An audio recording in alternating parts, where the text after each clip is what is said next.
Brown eyes. I'll never forget those eyes. Huge brown eyes, wide open, staring at me as I approached him. He was just a hospital issue, white, blue, pink swaddle blanket with a few wires and a head poking out. But those eyes, I sensed an intelligence in them that isn't usually associated with a 5-day-old infant. I was sort of shy. I was wondering if he was sort of sizing me up. Somehow I was sad because the first few days of life for him, I was told, were very uncomfortable. I was mad because someone who was supposed to lovingly protect him reportedly didn't. So I was by his side in the neonatal intensive care unit to take him home with me because I was to be his foster mother. It wasn't the first time. I'd been a foster mother 4 times before this, but something rose up deeply in me that day, that moment, when I saw those eyes, something fiercely protective, and I wasn't sure what to do with that feeling. As it turns out, I did a lot of the wrong things. Bio Mom. I'll never forget when I met her. She was there for a supervised visit with her son. She and I were sitting in the waiting room. It was incredibly awkward. Her biological son, he was about 4. He was my foster son. I knew she neglected him. I knew that she had hurt him. I knew that she had put him in harm's way. I wanted to hate her. I wanted to lecture her. I really just wanted to ignore her. She looked tired, sad, somewhat disheveled, and nervous. I was polite to her that day. I didn't want our little boy to feel the obvious tension going on in the room, but I just couldn't bear my own feelings. You see, I'm a good Christian woman. Hating? Ignoring? Was there nothing in common between us as human beings? Didn't he say that the second of the greatest commandments is to love your neighbor as yourself? I'm sure love was somewhere, but it wasn't in that room at that moment for that woman. I wasn't sure what to do with that feeling. As it turned out, I did many of the wrong things, but I got a few things right. Cremains. I'll never forget when she said it. We were at the kitchen table around the usual assortment of kid food. My foster daughter, she was 10. She whispered to me through sniffles and tears. And she said, "It's not that I don't want to be adopted. It's just that I never wanted to have to be someone who had to get adopted in the first place." I couldn't swallow. I couldn't breathe. The insight of those words was staggering to me. And the cremains of her father were upstairs in a ragged shoebox right next to her bed. Somehow, I thought he heard her too. Was it right for me to adopt her? By whose standards? I felt guilt, I felt sorrow, and I felt compassion. I wasn't sure what to do with those feelings. As it turned out, I did a few of the wrong things, and I did more of the right things. With experience, I was learning. I was learning about advocating right for kids. So I was asked to speak to you all today about advocacy. I've worn a few advocacy hats in my time. As an animal lover, I advocated for spay and neuter programs. As a corporate leader, I advocated for ideas, projects, and most definitely for favorable budgets. As an industry association executive, I advocated for the interests of my members and as the coordinator of a panel that examines the child welfare system in West Virginia, I advocated for improvements to that large system. As a CPS worker, I advocated time after time for reunification, sometimes for termination of parental rights, and for extension after extension. I advocated for that too, to give everybody more time, and for me to get to the right and proper recommendation. As a foster mom, I've advocated for the best interests of the kids in my care. I've had 11 of them. I've had lots of foster parent training and a career full of advocacy experience, but none of that taught me how to effectively advocate for a foster child. But I was taught this. I was taught that as the person closest to the foster child, day in and day out, that I should know the child well enough to inform the team about what was needed and what was best, right? And so I did that. I wrote emails about my extraordinary concerns about the biological parents, all the misdeeds that I found out about them on Google and Facebook. I complained about the CPS workers and the attorneys who clearly were not doing their jobs. And I wound myself up in knots when my seemingly insightful suggestions fell on deaf and usually quite uninterested, irritated ears. I was pounding my chest with pride for the obvious depth of my care and concern for my foster children, as evidenced by the ferocity of my advocacy. But I wasn't effective. In fact, I was inappropriate, and I was probably pretty embarrassing.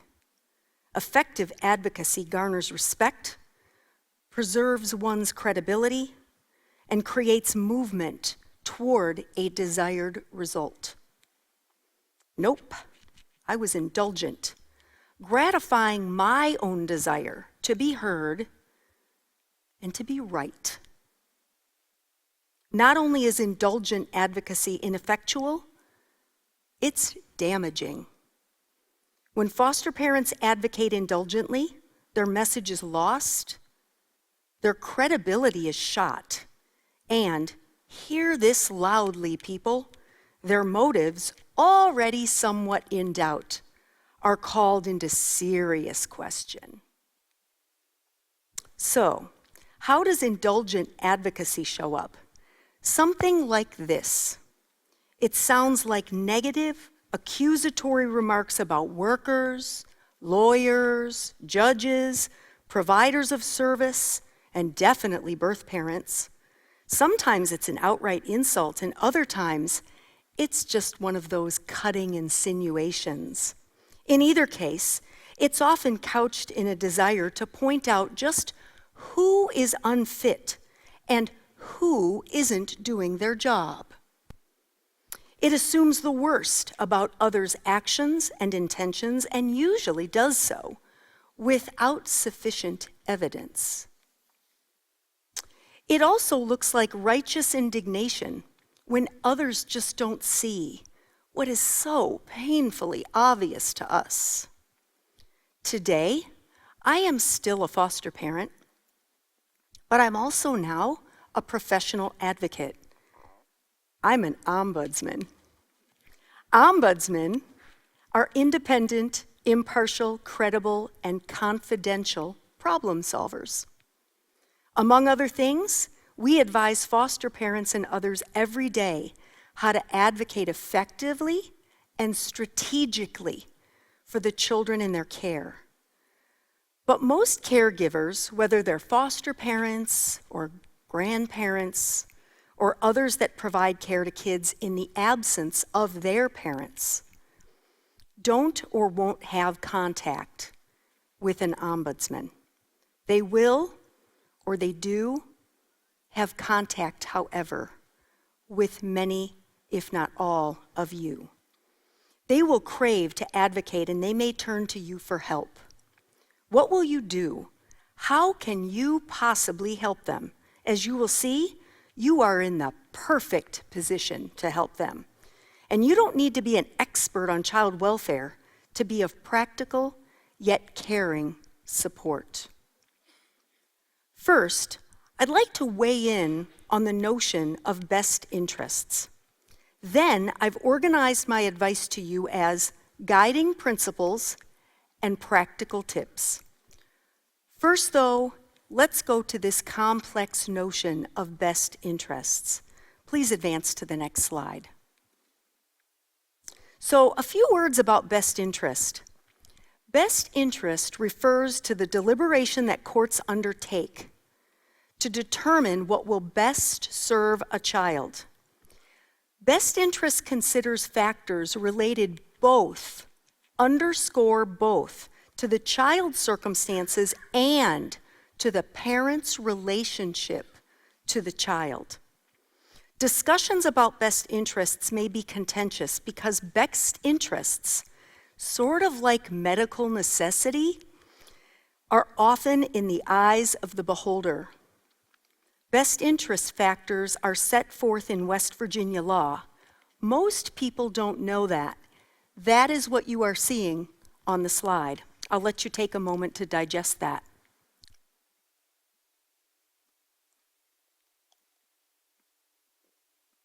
I tell foster parents this: because the legal process of child welfare is typically adversarial by design, the people in a child welfare case will often take very different positions around best interests. I tell people involved in the child welfare system, foster parents, kinship parents, just expect it. Expect different opinions and positions around best interests. But just because other views are different doesn't mean that they're wrong. Just because others do not see it your way doesn't mean that they are disrespecting or retaliating you. You don't know what you don't know about the whole, and neither really do they.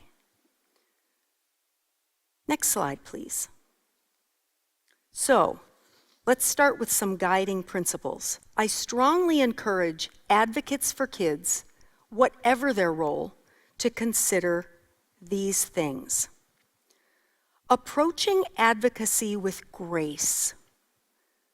The quote there, the thought there, bear with each other and try to assume the best.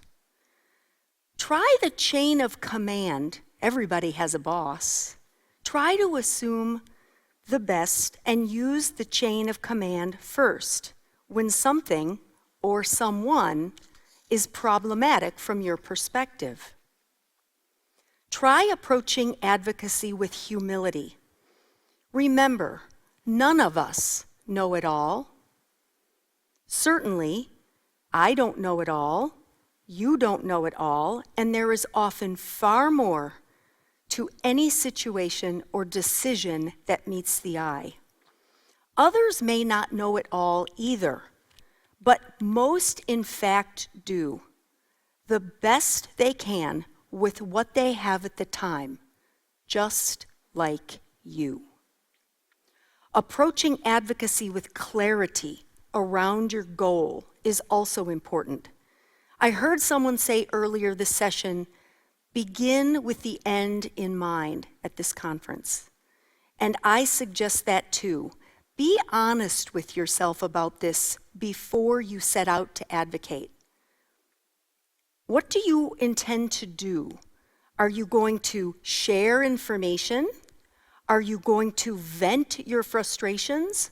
Are you going to be asking for feedback and assistance from others? Are you going to want to convince others around a particular action or course of action? Think about what you want to accomplish before you endeavor in your advocacy message. That will help you be more focused and on target. Approach advocacy with curiosity, remembering that the obstacle is not the way, It is the way. I think of Marcus Aurelius' Stoicism on that. The obstacles you encounter can help you better understand others' positions and challenges. And it's a sober reminder, too, that it's not all up to you, advocate. I find that church leaders can be enormously helpful in this area, reminding people that all the responsibility is not theirs to bear. Approach advocacy from a holistic best interest standpoint grounded in its legal precepts. Best interests consider families and the rights of both children and parents. It might be helpful to you to frame advocacy, referring to the earlier slide, in the language of a system that is actually the one making the decisions. And finally, approach advocacy with creativity, because solutions really can take many and varied forms. Be genuinely willing to explore alternatives and to negotiate. Slide next, please. Now, the other category, other than guiding principles, are some practical tips. I've arranged them into categories on this slide: do, avoid, and consider. So let me quickly review them with you. First, do. I'm not going to read the slides to you, but I have some comments about several of the bullet points here. Share observable facts and updates about children, avoiding opinions and broad generalities. There are forms, you may not know this, but the Department of Health and Human Services, the Bureau of Social Services, they actually have forms that are available on the website that advocates, foster, and kinship parents, anyone really who's involved with a foster child, can use to document and be prompted on what to document and how to document observations about children. It helps keep things objective. It helps you remember things to share with others that you may not always remember to do on your own. They're available from my office if you want me to guide you to them. Refer to medical, behavior, and other professionals. I wrote on here that sometimes information is better received from recognized experts. Listen, sometimes as the ombudsman, I'm the last one anyone wants to hear advice from. So sometimes I will share my information with someone else from whom it would be better received, and they share it if it's of their belief. So don't think, as an advocate, as a foster parent, or someone who is counseling someone in one of those roles, that the best person to share information is always that person. It may be better received by the group, by the MDT, by the judge, by the worker, coming from someone else, even if the message is the same from either source. Focus on the present, not the past. Please remember at all times that with only few exceptions, Child Protective Services is a rehabilitative process. I don't know if you've heard of this thing called improvement periods. They are frustrating to some. They're an opportunity for parents to correct the conditions that cause the removal of the children and demonstrate that they can be safe and attend to their child's needs and well-being. When an improvement program is initiated or granted by a court, it's like getting a clean slate, having a fresh start. And we all need to remember to approach it that way, even though I know very often, knowing painful and sometimes sordid history that goes on with children and families, that can be very difficult indeed. Remain positive and professional in content and tone. Sometimes, admittedly, through gritted teeth and with my hands firmly behind my back. Your credibility is key. Being professional and positive about others' actions and intentions will help you stay credible. And when you're advocating, your credibility sometimes is all you got. If you use email for updates, and there's other people that have a vested interest in that information and probably should know, Don't risk leaving them out and having them offended by that, or not communicating timely or accurately to them when you do so later or when someone else communicates what they thought they heard from you. It's okay to CC people when you use email. Use it with caution and with care, but be inclusive in your messaging. There's lots of people involved in these child welfare teams, more sometimes than I can count. Sometimes I'm not sure what half of them are actually doing, although they all are doing something important. Be inclusive. Don't engage in negative remarks about others. Shame and blame don't work. Shame and blame don't work. Focus on children's needs and well-beings. Don't focus on the bio parent's fitness or their case plan. Don't breach confidentiality, and don't answer shop and try to forecast. Well, this happened in their case, so it's probably going to happen this way in our case, don't you think? This system, this process is far too individualized for that. Don't frustrate yourself, advocate, or those helping them, in trying to predict the future and answer shop.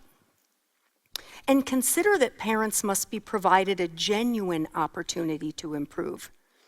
If they're not, and it gets so far as to result in a termination of parental rights, there can certainly be problems later.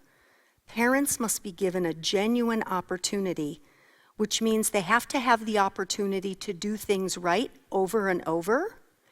And sometimes it also means they have to have the opportunity to mess up over and over. So please remember that that is very important. A successful argument in court, all the attorneys out there, I know at least one is in this audience, requires evidence. Gathering evidence takes time. Sometimes cases last a little longer than onlookers and advocates think they should, but gathering evidence takes time. You can't go into a courtroom and be before a judge and make a recommendation and be unable to defend it because you have inadequate evidence. Give the gathering of evidence time. Priorities in law, we see this a lot, may collide around topics like siblings and relatives. The child should go to the relatives first. No, the child should be with the siblings. No, relatives take priority. There's all kinds of different priorities in law that collide. But advocates, that's not for you to sort out. That is the decision of the court. And finally, consider that you may not have all the facts about the parents, the children, or the case. And when you don't know all of the facts and circumstances and history about the family, the children, and the case, then simply by its very nature, your worldview and therefore your advocacy is somewhat limited. Bear that in mind. Finally, and importantly, I think I also heard this theme earlier in this conference. If necessary, get help. Use the Department of Health and Human Resources chain of command. It's publicly available on the internet with a click of a button. We can help you find it if you need that assistance. Use DHHR Client Services.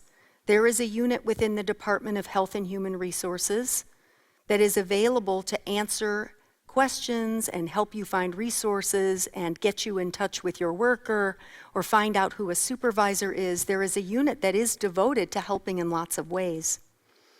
The Foster Care Ombudsman, I'm the director of that unit.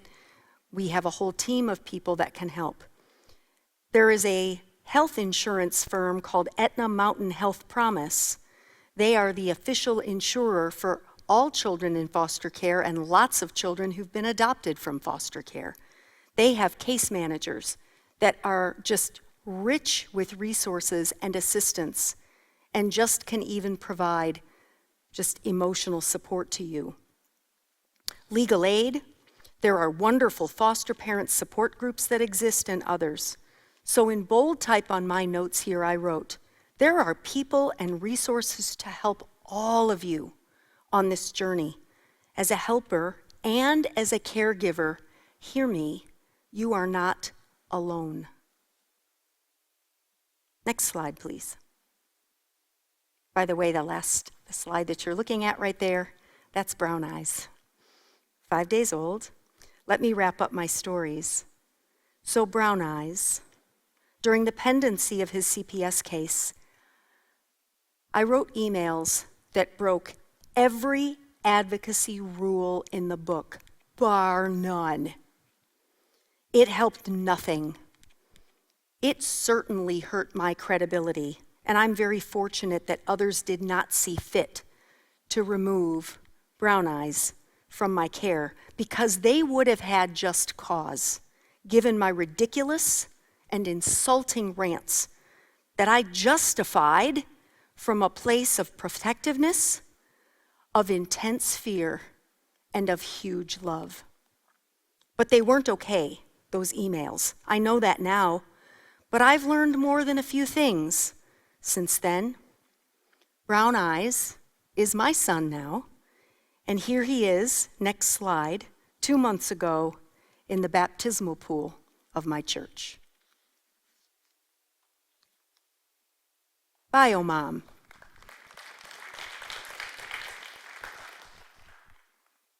Thank you, Pastor Rhodes. Bio Mom. Biological mom was in the waiting room. Actually, my incredibly tangled feelings about her that day, when we were in the waiting room together, that was the last straw for me. And that's when I decided that despite my fierce independence, I could not do foster parent alone. I couldn't walk around with ugly, angry, resentful feelings and an upbeat laugh and a smiling face. Shortly after that day, I stumbled my confused and quite literally broken self to church after a long absence. Not long after that, her son became also my son. She sent me Mother's Day cards year after year after year after that. They were beautiful. We developed a truly beautiful, even if only occasional, relationship. And I am so glad that that happened, that we did so for my sake and for my son's. She died of a tragic and horrible overdose several years ago. She wasn't perfect. None of us are perfect. But she loved her son. She was just not able to care for him. But boy, had I cast many harsh words about her in the past, many harsh judgments. I was humbled. From knowing her, I learned so much. Cremains.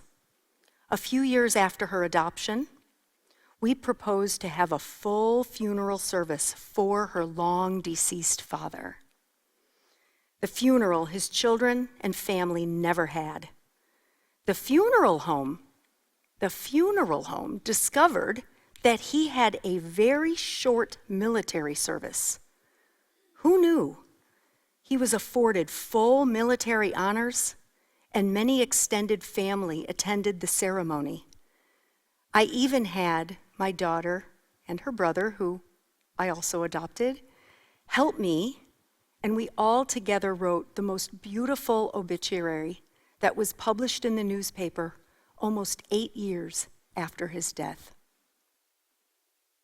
It was a beautiful and amazing day that day, and properly respecting her papa's life honored her in a way that nothing else could. That day, we got advocacy just right. Next slide, please. We can all advocate well. We can all advocate well and support families. You, all of you, can support families. I hope you learned a little something from this, but mostly, I just hope that you are inspired. Thank you.